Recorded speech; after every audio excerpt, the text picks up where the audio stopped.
கடுமையான கஷ்டம், தாங்க முடியாத அளவுக்கு வலி, வேதனை. தோள் கொடுக்க கூட ஆள் இல்ல. தோள் கிடைச்சா சாஞ்சு அழுகுறதுக்கு கூட யாரும் கிடையாது. அந்த அளவுக்கு வலி, வேதனையோட இருக்கக்கூடிய ஒரு மனிதர். வாழ்க்கையில ஏதாவது ஒரு மாற்றம் கிடைக்காதா? ஏதாவது ஒரு தோணி மாரி கிடைச்சா, அத புடிச்சுட்டு நான் கரையேற முடியாதா? அப்படிங்கிற எதிர்பார்ப்புகள் இருக்கிற ஆளுங்க நெறைய பேர்.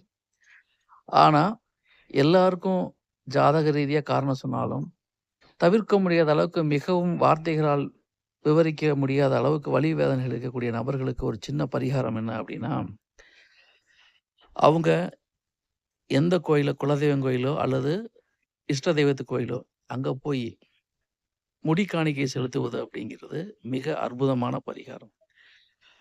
முடி காணிக்கை செலுத்துவது என்பது ஒரு புனர்ஜென்மம் எடுப்பதற்கு தகுந்த மாரி ஈக்குவல்.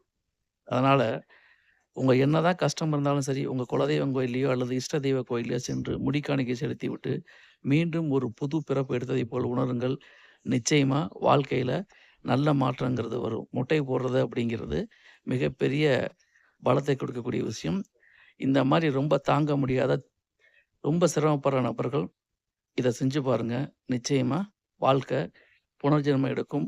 மகிழ்ச்சிகரமான விஷயங்கள் நடக்க ஆரம்பிக்கும்.